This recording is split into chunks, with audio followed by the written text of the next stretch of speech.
हमारे SP city Shri Pramod Kumar ji पधार रहे हैं, उनका भी हार्दिक स्वागत अभिनंदन। डिस्ट्रिक्ट गवर्नर जो लाइन्स क्लब के रहे हैं डॉक्टर अश्विनी कंबोज हमारे मध्य पधारे हैं, उनका भी स्वागत अभिनंदन है।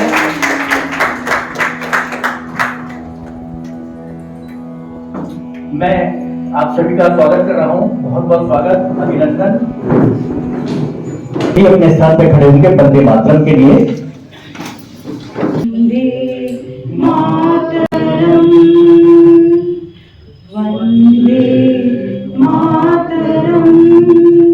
सुजलां सुफलां मलयज शीतलां सस्य श्यामलां मातरं वंदे मातरं शुभ्रज्योत्स्ना पुलकितयामिनी पुल्यकुसुमिता ध्रुवदलशोभिनी सुहासिनी सुमधुरवासिनी सुखदां वरदां मातरं वन्दे मातरं वन्दे मातरं।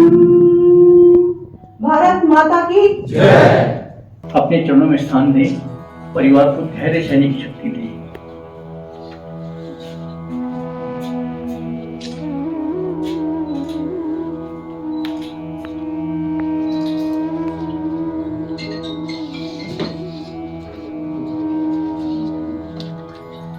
एक मिनट के लिए हम अपने सभी स्थान पर खड़े होकर के मौन भी करेंगे।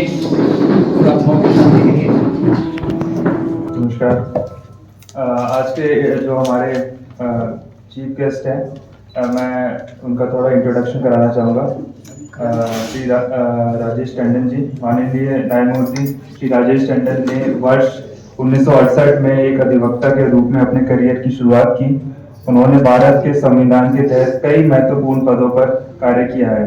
न्यायमूर्ति टंडन को वरिष्ठ अधिवक्ता 2000 में, माननीय न्यायाधीश उच्च न्यायालय उत्तराखंड 2004 में, पीठासीन अधिकारी साइबर विनियमन अपीलीय न्याय अधिकरण दिल्ली 2008 के रूप में नियुक्त किया गया है।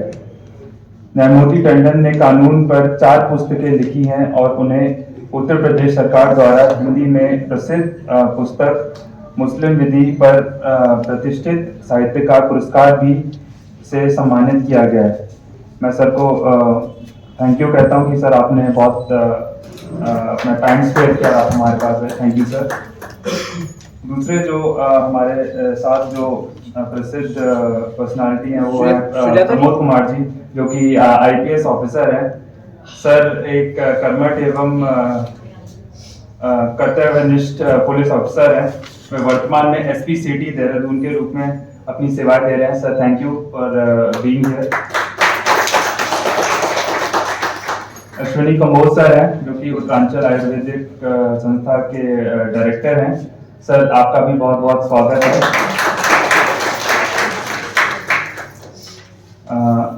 अभी कुछ और गेस्ट आने बाकी हैं, तो हम बाकी का प्रोग्राम जो है साथ साथ उनका इंट्रोडक्शन भी तभी कराएंगे। मैं योगेश सर को बोलता हूँ कि अपना कार्यक्रम आगे। धन्यवाद डॉक्टर गौरव संजय जी। उसी बात पर उसी सामाजिक सरोकारों के लिए हमें चिंतन करना है, और जहाँ तकनीकी विशेषज्ञ के रूप में चिकित्सक अधिकारीगण हमारे मध्य हो, तो उनसे, क्योंकि ये घटना बहुत बड़ा प्रश्न छोड़ गई है, उसमें हमें क्या कहना है। मैं विशाल सागर साहब से गुजारिश कर रहा हूँ इस अवसर पर कि जो 6 युवा 19 से 25 साल के बच्चे चले गए, इनके जाने के बाद बाकी युवाओं को क्या संदेश दिया जा सकता है, मैं चाहूँगा। सभी अतिथिगण, हमारे पदम श्री डॉक्टर संजय, जिम्मेदार नागरिक, इस प्रदेश के जिम्मेदार नागरिक, मैं अत्यंत गंभीरता से 2 मुद्दे उठाना चाहूंगा। सबसे पहली जो बात मेरे ध्यान में आती है ये जो 11 नवंबर या इस तरह के हादसे मैं देख रहा हूँ कि उत्तराखंड में 2024 में 11,000 इस तरह की दुर्घटनाओं में हमने लोगों को खोया है। अभी जो एक्सीडेंट हुआ है वो इसी कारण तो हुआ है। वो एक BMW आगे जा रही है, मुझे उससे आगे निकलना है। अरे भाई आगे जाके क्या करोगे? और दूसरा नशा। तो अपनी ऊर्जा को ठीक दिशा में अगर संचालित किया जाएगा, किताबें पढ़ी जाएंगी, इंटरनेट पे अच्छी चीजें देखी जाएंगी, ये OTT के ऊपर जो धारावाहिक आ रहा है उससे जो लेसन है वो उनको पॉजिटिवली लिया जाए, उससे इंस्पिरेशन नेगेटिव ली जाएगी, तो क्या होगा? उसका नतीजा यही तो होगा। बहुत आवश्यक है और बहुत दुख की घड़ी है हमारे लिए कि इस तरह से युवा जो है वो नियंत्रित नहीं हो पा रहे हैं। और हम सब आज मैं ये कहना चाहूंगा कि हम सब इसके लिए कमिटेड हैं और हम ये वचन देते हैं कि हम अपनी अंतिम सांस तक ये प्रयास जारी रखेंगे और देखेंगे कि हम जो भी युवावस्था में है विकल्प है ये आगे लेकर के जाएं कि आपको अपने जीवन में केवल अपने माता प्रति और समाज के प्रति जागरूक रहना है। इस श्रद्धांजलि सभा में उपस्थित माननीय भूतपूर्व न्यायाधीश Tandon sir, doctor Sanjay, doctor Mrs Sanjay, doctor Vishal, doctor Ashni और तमाम युवा जो मुझे यहाँ नज़र आ रहे हैं, ये आने वाले डॉक्टर्स हैं सब। बिल्कुल, तो इनके लिए तो और भी महत्वपूर्ण क्या? है। बस मुझे ध्यान से 4-5 मिनट सुन लीजिएगा। अभी जो घटना ये 11 एवं 12 नवंबर की रात्रि की हुई, तो मैं भी बाहर था, मैं हरिद्वार गया हुआ था और रात्रि का तकरीबन 1:45 का समय होगा जब मुझे कंट्रोल से कॉल आई कि एक हादसा हो गया है। ये नहीं बताया गया था कि कितनी उसमें ये कैजुअलिटीज वगैरह हो गई है। तो मैं तत्काल, मैं शायद राय वाला था उस टाइम, अगले 20 से 25 मिनट लगे होंगे, मे बी 2:15 या 2:20 में मैं मौके पे पहुंच गया था वहाँ पे। तो मौके पे जो मंजर मैंने देखा तो उसको शब्दों में बयां कर पाना, क्योंकि मेरी रूह कब तक काम जाती। मैं तो पुलिस वाला, 18 साल हो गए और ऐसी ऐसी बॉडी देखी है जिनको कि आप इमेजिन नहीं कर सकते, हाथ नहीं लगा पाएगा आम आदमी उसको। वो देखा है मैंने, बॉडी से देखा तो गल गई, बॉडी का हाथ पकड़ा तो हाथ निकल के आ गया। तो आप इमेजिन नहीं कर पाएंगे उस दिन क्या मंजर था। और वो मेरे पुलिस वाले थे, उनकी हिम्मत थी कि हाथों से अपने समेट रहे थे उस चीज को, तो आम आदमी नहीं देख पाएगा उसको। वो मंजर मैंने देखा। अब क्या कारण थे उसके, क्यों ऐसा हुआ, आप तमाम सोशल मीडिया पे, प्रिंट मीडिया पे आप सब लोगों ने पढ़ा भी होगा, देखा भी होगा, सुना भी होगा। जो एक इम्पोर्टेंट बात मेरी समझ में आई कि जो हमारे युवा हैं, अभी जैसे डॉक्टर विशाल ने 2 बातें बहुत सटीक बोली कि जो अंदर जो ऊर्जा है, युवा है हम लोग, 19 साल से लेकर 24 साल उनकी उम्र थी, क्या दोष था, क्यों ऐसे काल के रास्ते में समा गए, उनका कोई दोष नहीं। प्रॉपर चैनल, जो ऊर्जा मेरे अंदर इतनी है, मैं यंग है, 17-18 साल, और एक एक्सपेरिमेंट करने की एज होती है।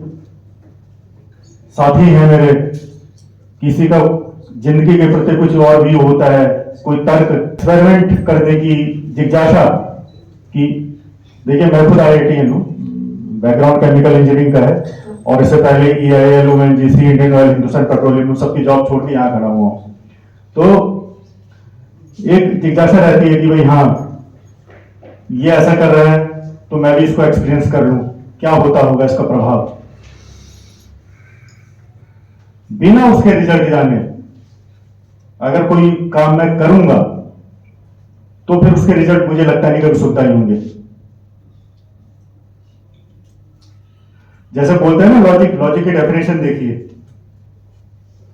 कि logic is a confident way of reaching a wrong solution. मैंने जो समझा है, मैंने बताया ना, लॉजिक कॉन्फिडेंट वे, कॉन्फिडेंट लेकिन रीचिंग अ रॉन्ग सोल्यूशन। तो यही चीज है। अब उन लोगों ने पार्टी की, फिर निकल गए घूमने के लिए, ठीक है, आप घूमिए, कोई दिक्कत नहीं है, युवा है, ठीक है, टाइम स्पेंड करिए दोस्तों के साथ। किसने मना किया है? कोई मना नहीं करेगा। टाइम स्पेंड करिए, क्वालिटी टाइम स्पेंड करिए अपने परिजनों के साथ, भाई बहनों के साथ, अपने दोस्तों के साथ। लेकिन जिंदगी रेस नहीं है। जिंदगी को रेस मत समझिए इसको। जोश में आके जो एक्सीलेटर है उसे पैर दबाए जा रहे हैं, दबाए जा रहे हैं, दबाए जा रहे हैं, तो उसके नतीजे सुखद नहीं होंगे कभी भी। उनके माता पिता से पूछिए जिनको ये एक ऐसा लॉस हो गया है कि इसकी क्षतिपूर्ति कहाँ हो पाएगी। एक माँ बाप के लिए इससे बड़ा दुख क्या हो सकता है कि उसके जवान बेटा या बेटे की लाश उसके कंधों पर। इससे बड़ा दुख नहीं हो सकता उसके लिए कभी। और उन 6 में से 5 ऐसे थे कि वो अपने माता पिता के इकलौते संतान थे। ये आप सब लोगों को पता नहीं होगा। तो मेरा देखिए यही प्रार्थना है। पुलिस क्या कर रही है, प्रशासन क्या कर रहा है, वो अनदर इशू है। उसका छिंद्रान्वेषण हर एजेंसी करने लगती है। यहां पुलिस नहीं थी, इतने बैरियर नहीं थे। मैं मानता हूं कि हर विभाग कोशिश पूरी करता है अपनी ईमानदारी से कि अपना काम वो करे। भाई आप डॉक्टर्स हैं, आप भी जानते हैं इस चीज को। आपकी और मेरी तो एक जैसी जॉब है ना।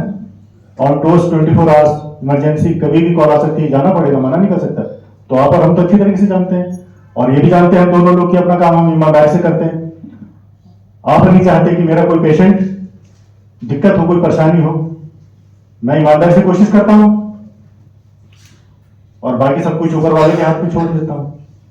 वैसे हम भी कोशिश करते हैं। तो लगभग कहने का ये कि जिंदगी को रेस ना समझें।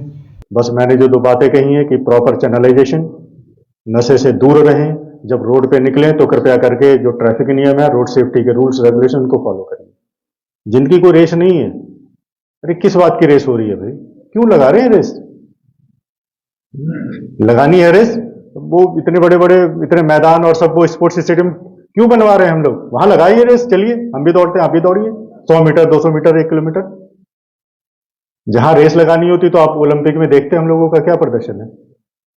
वहां नहीं है कुछ भी, और यहां रोड पे रेस लगा रहे हैं। पता नहीं भाई कैसा लॉजिक है, आज तक हमें समझ में नहीं आया। फिर मैं कह रहा हूं logic confident way of reaching a wrong solution. सिद्ध हो गई ना बात वहीं पर। तो इतना ही मुझे कहना था। और बाकी जो 6 युवक और युवतियों की जान जो है देखिए इस भीषण हादसे में चली गई, तो उनको उत्तराखंड पुलिस और देहरादून पुलिस की ओर से हार्दिक संवेदनाएं। और हमारी पुलिस सदैव उनके परिजनों के साथ खड़ी रहेगी। किसी किस्म की कोई दिक्कत और परेशानी हो तो कृपया करके निसंकोच पुलिस के पास आइए और अपनी बात निसंकोच कहिए। ये झिझक नहीं होनी चाहिए। वो संवादहीनता, कम्युनिकेशन गैप का समय चला गया। कोई भी दिक्कत परेशानी होती तो निसंकोच पुलिस के पास आइए, आपकी बात सुनी जाएगी और जो उस पर वैधानिक कार्रवाई वो जरूर की जाएगी। थैंक यू, धन्यवाद। एक बात बताना चाहूंगा कि डॉक्टर बीके संजय साहब जो पद्मश्री हैं, डॉक्टर गौरव संजय, इन्होंने बहुत अच्छा पावर पॉइंट पर प्रेजेंटेशन बनाया हुआ है एक्सीडेंट रोकने के लिए। मतलब उसको बताने के बाद वो कई जगह पर आकर दिखाते हैं, इंस्टीट्यूशंस में, स्कूल्स में, आपके पुलिस प्रशासन में, पुलिस माध्यम से अनेक स्थानों पर। तो ये डॉक्टर साहब ने अपनी किताब लिखी है, तो मैं चाहूंगा डॉक्टर साहब ये किताब भी उपलब्ध कराएं। कि आप ये बहुत बड़ा काम किया है एसपी साहब, बहुत बड़ा काम किया है ट्रैफिक नियंत्रण में। एक्सीडेंट ना हो, कम से कम एक्सीडेंट हो, सब कुछ है सर। हम आपको देंगे सर। आप 1 घंटे का, 1.5 घंटे का कभी भी आपकी सेवा ले सकते हैं डॉक्टर संजय की। ये सभी इसी सभी हेल्थ से डॉक्टर संजय की आप सेवा ले सकते हैं इंस्टीट्यूशन में, पुलिस विभाग में, कहीं पर भी। सज्जनों, आज हम एक श्रद्धांजलि सभा के लिए यहाँ उपस्थित हुए हैं। आप सभी को मालूम है कि कितना भीषण हादसा एसपी सिटी साहब ने उसकी व्याख्या की, यहाँ बताया, क्योंकि उन्होंने आंखों से देखा।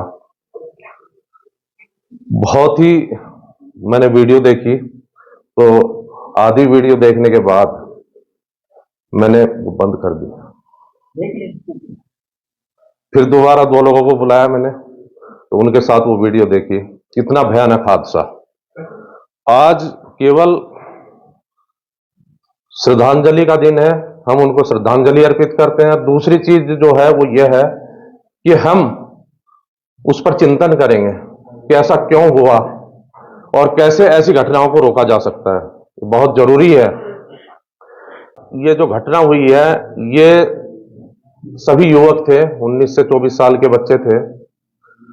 युवाओं के लिए आज का संदेश है कि वो जो विशाल सागर जी का एनर्जी चैनलाइज करें, उसको सही दिशा में लगाएं, सही कामों के लिए लगाएं, सही तरीके से उसको जो है इस्तेमाल करें।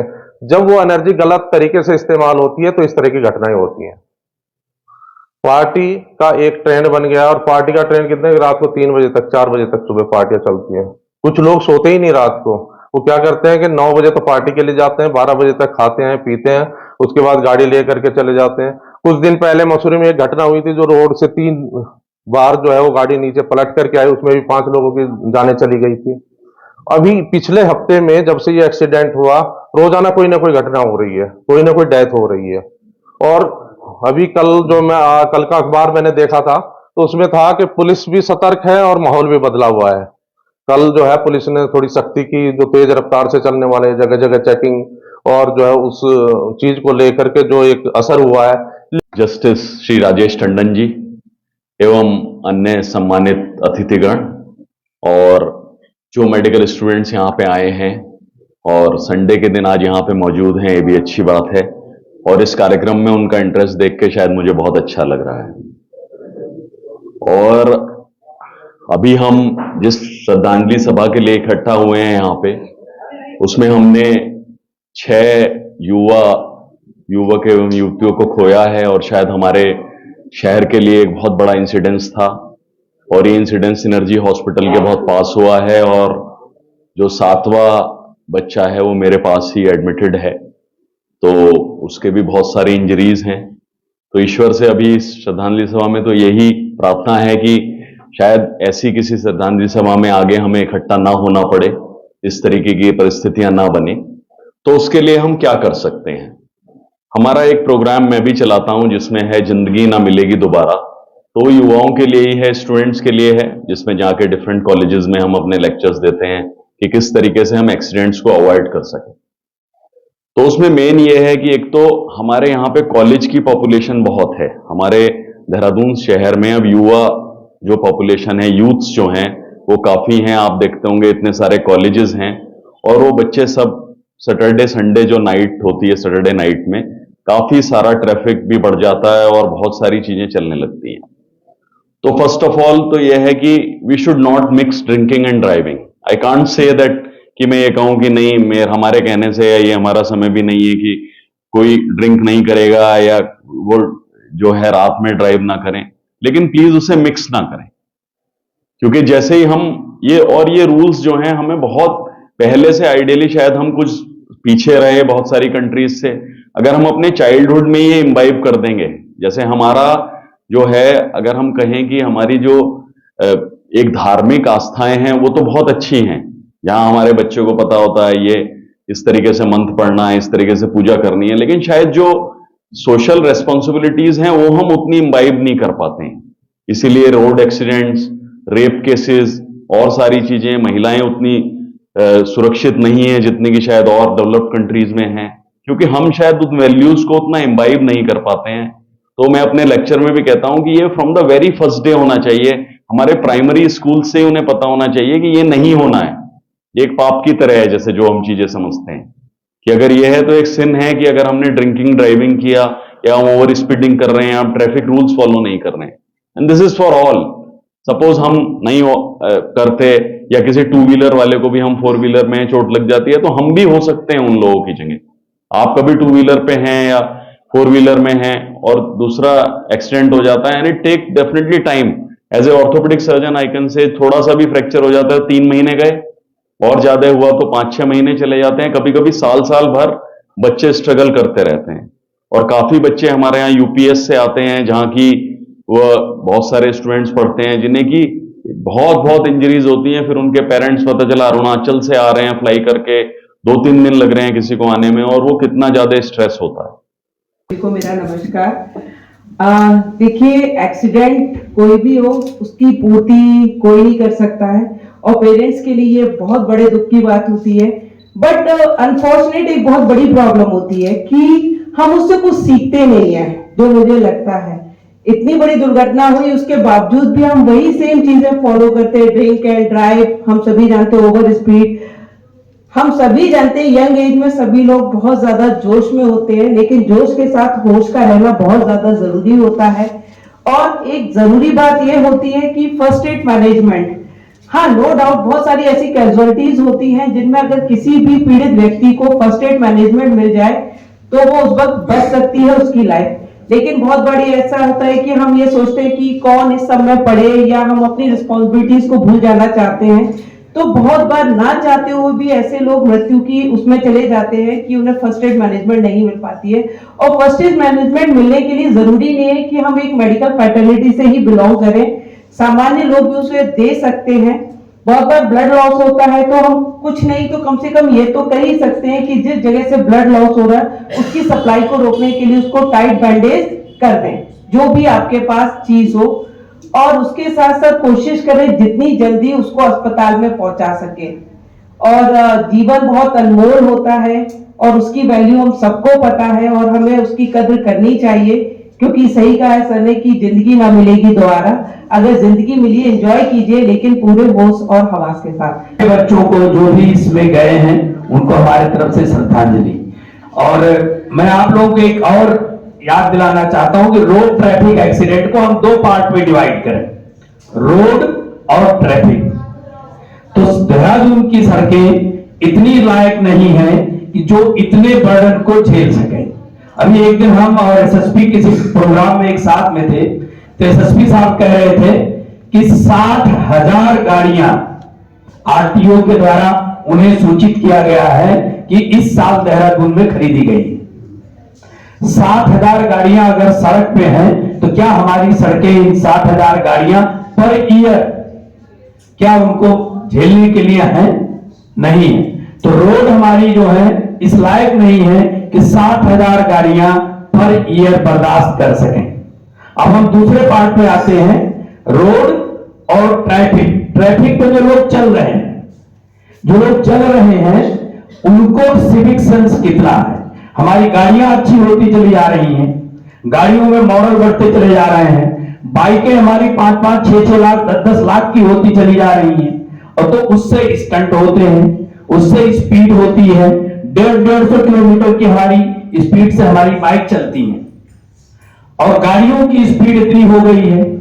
और गाड़ियों में अभी इसी एक्सीडेंट में कह रहे हैं कि 6 या 7 एयरबैग लगे हुए थे, एक भी एयरबैग नहीं खुला, और 6 के 6 जितने भी बच्चे थे वो एक्सपायर हो गए, कोई एयरबैग नहीं खुला।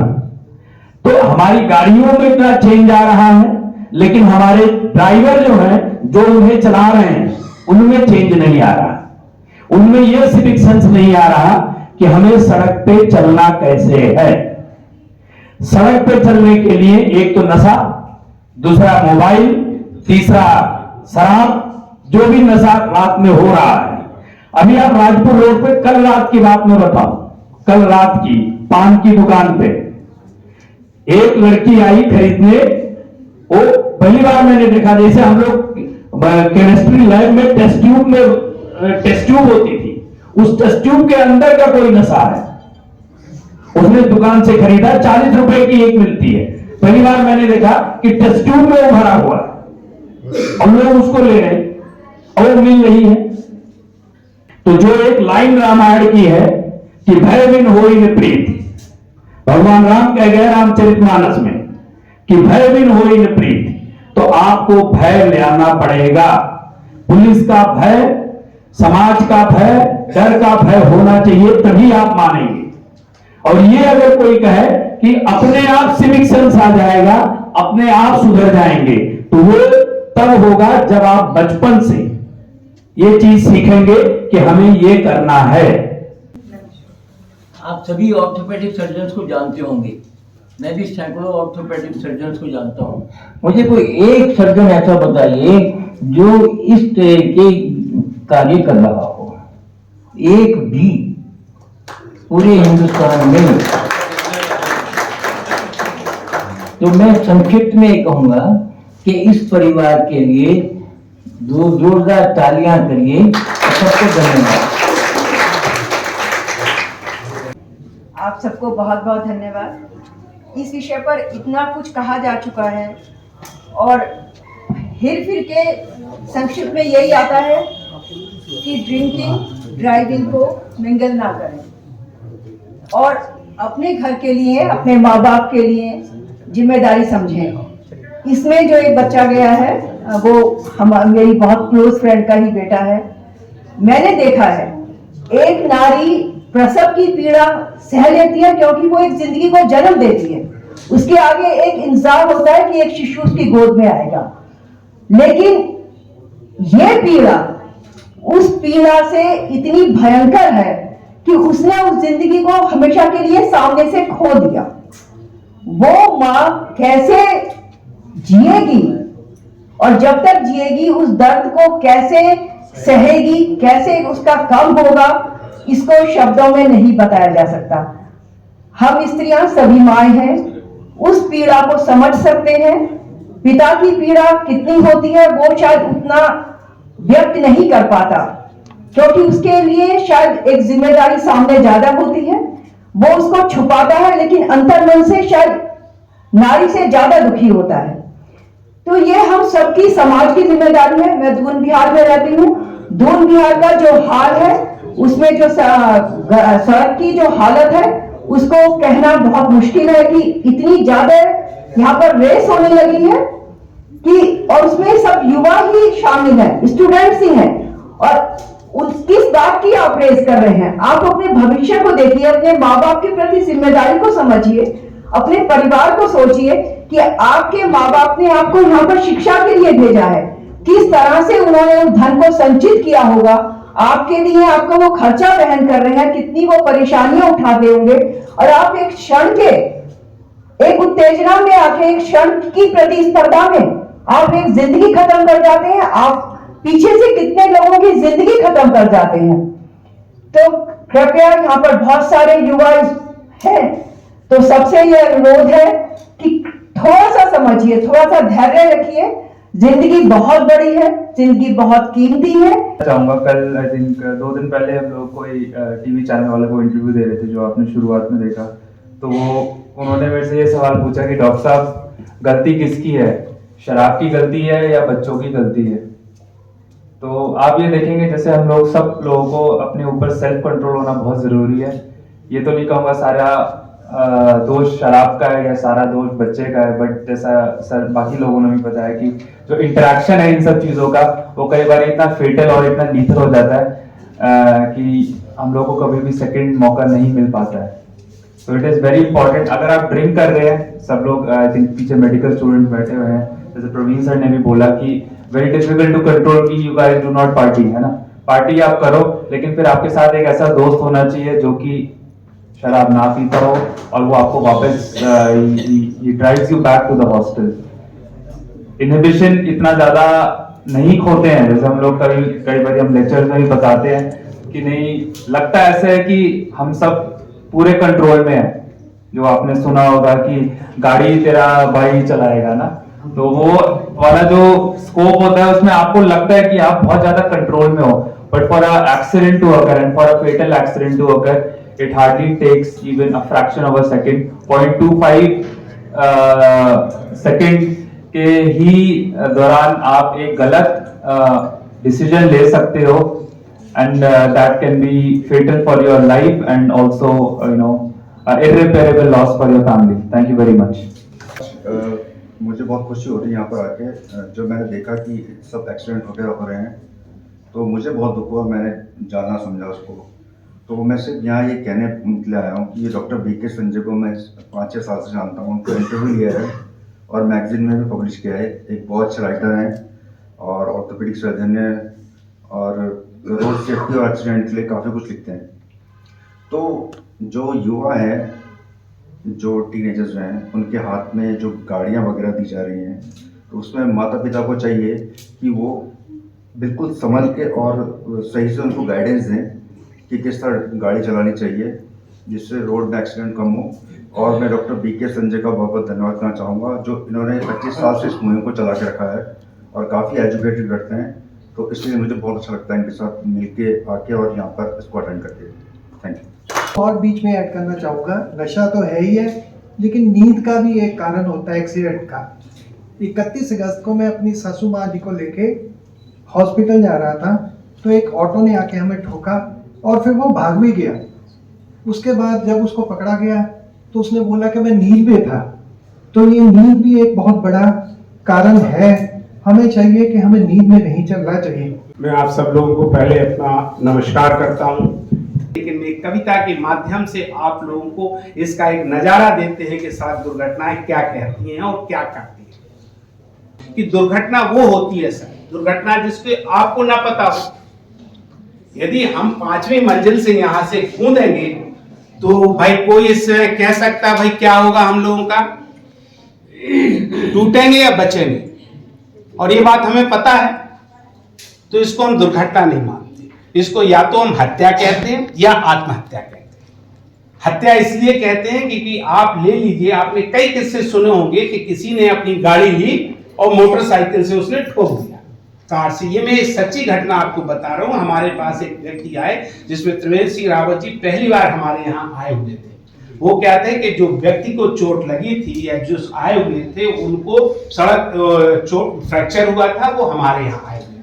बाद जब पता लगाया कि भाई इसका इमरजेंसी, कहते हाँ साहब वो एक्सीडेंट नहीं था, वो आपस में सड़क के किनारे बात कर रहे थे और एक गाड़ी आई जिसने उनको ठोक दिया था और उसका एमएलसी भी हुआ था। और बाद में ये पता चला था कि वो अटेम्प्ट टू मर्डर वाला। और ऐसी आपने कई घटनाएं देखी होंगी जो फिल्मों में देखते हैं कि ट्रक चढ़ा दिया तो वो चढ़ा दिया। तो मैं तो इसको इस ढंग से गिनता हूं कि इसमें कहीं से नहीं।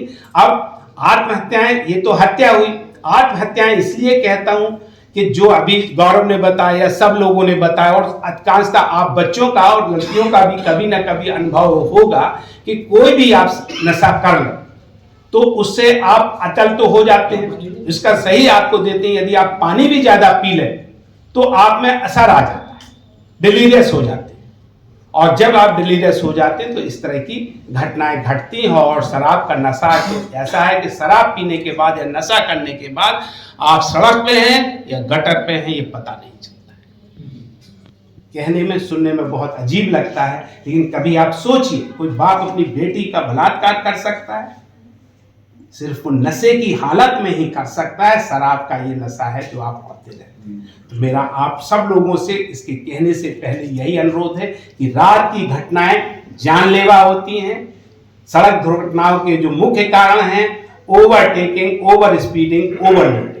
बस की घटना हुई, उसमें ओवरलोडिंग थी, 42 की जगह पे उसमें 63 थे।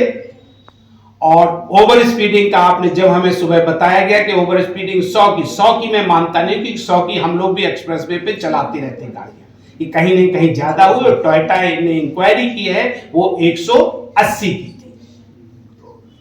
आप ये सोचिए। और इसका है कि जब एक्सीडेंट हुआ तब 180 की हुई। आप ये सोचिए इंपैक्ट कितना होता चला गया, तब वो 180 की हुई। गाड़ी वो बताती है, गाड़ी ये नहीं बताती कि 240 का उस समय हुआ था तब होता है। तो इनका ये असर पड़ता है। इसके अतिरिक्त जो चीजें हैं उसको आप, इसलिए आप लोग जरूर इस बात को ध्यान, नींद का अभाव, नशे का प्रभाव, थकान का दबाव जो आपने ललित जी ने अभी बताया है, और इसके अतिरिक्त यदि आपके पास मोबाइल फोन है और खूबसूरत आपकी गर्लफ्रेंड है जिसको, या आपका दोस्त है जिसको आप बहुत ज्यादा चाहते हैं, तो ये सब नशा करते हैं। और ये नशों के आपको कई ऐसे, एम्स के 6 बच्चे, लड़के मुस्कुरा रहे, जानते भी होंगे, ऐसा कुछ नहीं है। एम्स के 6 सीनियर रेजिडेंट की डेथ हुई थी जो कि मत्था टेकने वृंदावन जा रहे थे। तो ये इस तरह की, और ये सब चीजें हैं आग में घी का काम करती। तो मैं कविता के माध्यम से अपनी बात को, ये कैसी है उन्नति, विधाता पलक झपकते ही हो जाता है विनाश। विधाता एक कैसी है उन्नति? उन्नति एक नैसर्गिक नियम है और सब चाहते हैं, पर उसके भी नियम है। सड़क दुर्घटनाओं में हर साल लाखों लोग मर रहे हैं, लाखों ही हो रहे अपंग, करोड़ों हो रहे बर्बाद। यह एक आधुनिक विडंबना या एक आधुनिक महामारी? हर गली मोहल्ले में कोई न कोई प्रभावित है। ऐसा कोई दिन नहीं, ऐसी कोई जगह नहीं कि कोई न कोई इस समय असमय न मर रहा। जीवन को बचाया जा सकता है, परिवार को संभाला जा सकता है। बुद्ध ने कहा है हर चीज का कारण है, यदि कारण है तो निवारण है। कारण है नींद का अभाव, नशे का प्रभाव, आगे निकलने की होड़, वाहन की चाल या लोगों की संख्या। यदि कारण है तो निवारण है, निवारण है चालक की शिक्षा, शिक्षा की व्यवस्था। दोनों ही आसान है यदि नियमों का पालन हो तो उद्देश्य महान है। पर यदि ऐसा नहीं होता तो परिणाम देखिए। कवि जो सर्जन है, कवि ने जो देखा है उसी का वर्णन है। पत्नी ने छोड़ दिया है, जवानी में विधवा है और बच्चे अनाथ है, सच्ची तस्वीर है। दुर्घटनाओं के बाद सर हमारे साथ एक लड़का आता है, उसकी दुर्घटना हुई तो उसका तलाक हो गया सर। एक हमारे कई ऐसे लड़के लड़कियां आपको किससे सुनाए, इलाज जो करा रहे हैं, कुछ ना कुछ बेच रहे हैं और जो एक बार बिक जाता है वो दोबारा बेचा नहीं जाता। घर की ही नहीं, देश की भी अर्थव्यवस्था बिगड़ रही है। आंकड़े बताते हैं जीडीपी गिर रही है। सड़क हादसा, जीवन महंगा है, जीवन अनोखा है। सड़क हादसे घटनाएं हैं, दुर्घटनाएं हैं। मुझे तो लगता है सोची समझी घटनाएं हैं, कुछ हद तक आत्महत्याएं हैं। सड़कें भरी हुई हैं, गाड़ियां दौड़ रही हैं, गाड़ियां दौड़े, लोग भी दौड़े, लेकिन एक गति से, एक दिशा में, एक सीमा में, एक नियम से। प्रकृति के भी नियम है, चांद और धरती की भी गति है, नियमित है और सीमित है, पर सब चल रहे हैं पर लड़ नहीं रहे। पक्षियों के भी नियम है, आकाश में झुंड में उड़ रहे हैं पर लड़ मर नहीं रहे, जैसे हम गिर मर रहे हैं। जानवर भी धरती पर चल रहे हैं, घायल नहीं हो रहे हैं, अपने बसेरों में पहुंच रहे हैं। पर आदमियों को देखो, नियम तो बना रहे पर मान नहीं रहे। पर आदमियों को देखो, नियम तो बना रहे हैं पर मान नहीं रहे। घर से तो निकल रहे हैं पर घर नहीं पहुंच रहे। घर से तो निकल रहे हैं पर घर नहीं पहुंच रहे। खबर तो पहुंच रही है कि सब पहुंच रहे हैं। सड़कों की विकास हो ना कि विनाश हो। सड़कें विकास का कारण बने, विनाश का नहीं। लोग सड़कों से न डरे, न लगे कतराने। सड़कें रात के भयानक सपने ना हो, बल्कि हर दिन हम याद करें, सड़कों पे बिताए सुखद पल एवं सुहानी यादें। प्रकृति के नियमों को सीखें, नियमों से रहना सीखें, नियमों से जीना सीखें। मैं तो कहूंगा यदि सड़क दुर्घटनाओं के लिए बचाव का एक ही उद्देश्य है तो वो ये है कि हम सड़क यातायात के नियमों को सीखें और उनको मानें। सरकार का उद्देश्य और समाज का होना चाहिए कि इनको सिखाएं और उनको पालन कराएं। और पालन कराने के लिए मैंने एक टैगलाइन दी हुई है, यदि सजा दर्दनाक नहीं तो सजा कैसे।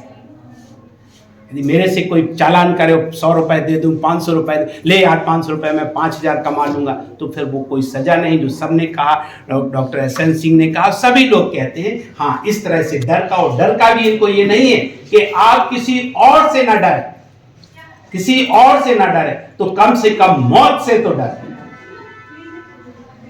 क्योंकि आप उद्देश्य जो है वो कहीं ना कहीं से। मैं इन्हीं के साथ अपने वाणी को विराम देता हूं। फिर पुनः आप सब लोगों को धन्यवाद देता हूं, आप सब लोगों का आभार प्रकट करता हूं। और मैं खास तौर से बच्चों के लिए आप लोगों से जस्टिस राजेश टंडन हमारे मध्य हैं। मैं चाहूंगा एक बार ताली बजाकर उनका स्वागत करें। बहुत वरिष्ठ होने के बाद बहुत एक्टिव है डॉक्टर जस्टिस राजेश टंडन साहब। धन्यवाद श्री योगेश जी, सभा संचालक महोदय।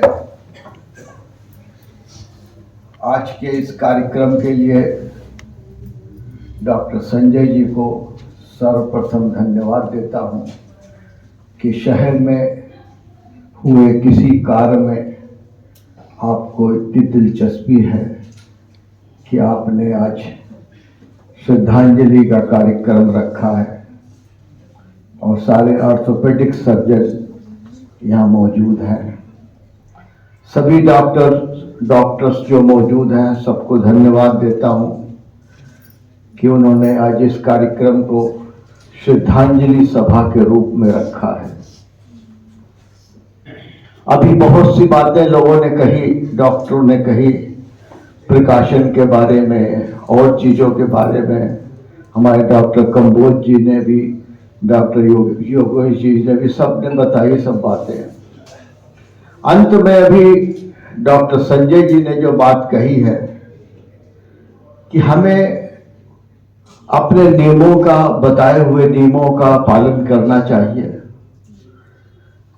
वो नियम है क्या, इसको आपको एज ए लेमैन नहीं, एज ए कानून के समर्थक के रूप में आपको देखना है। हमारा संविधान, भारतवर्ष का संविधान सारे कर्तव्यों को निभाने के लिए कहता है। तो उसी तरह से अभी हमारे डॉक्टर्स ने बताया कि हमारे भी कुछ अधिकार हैं। उन अधिकार को हम इसी रूप में पालन कर सकते हैं कि हम जो सरकार के बनाए हुए नियम हैं उसको पालन करते रहें। एक्सीडेंट सबके साथ होता है, लेकिन कभी कभी परमात्मा उसको सेव कर लेता है। कभी कभी ऐसी गलतियां हो जाती हैं कि जिसकी वजह से, जैसा डॉक्टर साहब ने बताया, खुद अपना, जिसको कहना चाहिए आत्मसमर्पण वर्ड कहूंगा मैं, क्योंकि ये वर्ड आत्मसमर्पण इसलिए है कि जिसको कि कहते हैं हम खुद समर्पण कर रहे हैं आग में झुलस कर। हमने सुसाइड नहीं किया, सुसाइड की मंशा नहीं थी, हमारी अपने आप में क्रूएल्टी की भावना नहीं थी, लेकिन आग में समर्पण किया। उस समर्पण की वजह से मुझे ये भोगना पड़ रहा है और उसी समर्पण की वजह से एक्सीडेंट होते हैं। आज इस माध्यम से डॉक्टर संजय जी ने जो एक शुरुआत करी है, मैं चाहता हूं कि ये शुरुआत चलती रहे। ये शुरुआत मॉस्को में हुई थी बहुत पहले, जो आज का दिन निर्धारित किया गया था नवंबर का, उसमें भी ये ट्रैफिक पर इतना ज़्यादा जोर दिया गया था। ये सारी चीज़ें हैं, हम भारतवर्ष वाले भी इसको पालन करें और नियम बनाए हुए खुद ही पालन करें। यही मेरी आप लोगों से प्रार्थना है। और जैसे मैंने बीच में कहा है कि डॉक्टर साहब हमारे मेडिटेशन सेंटर भी स्टार्ट कर दें, सब भावनाएं ठीक हो जाएंगी। और इन्हीं शब्दों के साथ डॉक्टर साहब को बधाई देता हूं कि आज इतना अच्छा कार्यक्रम किया है और बराबर करते रहते हैं, जिसके लिए हम लोगों को एक अपॉर्चुनिटी मिलती है कि हम अपने ही नियम को सीख सकें और अपने ही नियम को आगे बढ़ा सकें। धन्यवाद। जस्ट समराइज करना चाहूँगा सब लोगों के लिए, बहुत ही बड़ी दुर्घटना थी ये, और आई थिंक हम सब लोगों को अलर्ट रहना चाहिए इन सब चीज़ों के लिए कि ऐसे फेटल ट्रैफिक एक्सीडेंट फिर से ना हो। हम आप में से ही कोई ना ऐसे फेटल एक्सीडेंट में फिर से फंस जाए। तो please do not over speeding please ना कीजिए, ठीक है। Please do not drink and drive. मैं जैसे कहा कि मिक्स एंड मैच मत कीजिए इन दोनों चीज़ों को। It is very important that you do not drive after you have drunk. Sir ने भी बता रहे थे जस्टिस टंडन की हम लोग को यहाँ पर लोग चीज़ फॉलो नहीं करते हैं। एक सिविक सेंस और एक सिविक रिस्पॉन्सिबिलिटी रहना बहुत ज़रूरी है। जब तक हम खुद नहीं करेंगे, we can never have enough police officers और the police department for each and every one person. तो हो ही नहीं सकता कभी। तो ये आई थिंक हमारी एक खुद की एक मॉरल रिस्पॉन्सिबिलिटी है कि हम जो ट्रैफिक रूल्स हैं उनको फॉलो करें, उनका पालन करें। So please just follow the traffic rules, it is all for you, आप ही की सुरक्षा के लिए है।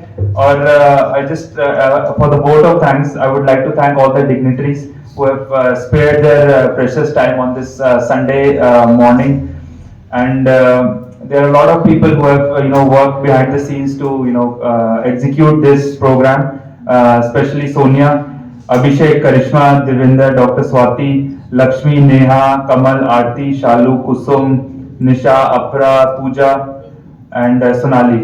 And I would like to thank all the students who have come from Uttaranchal Ayurvedic Medical College, and Kamboj sir and all the people from Doon Vihar to just participate in this program. Thank you very much.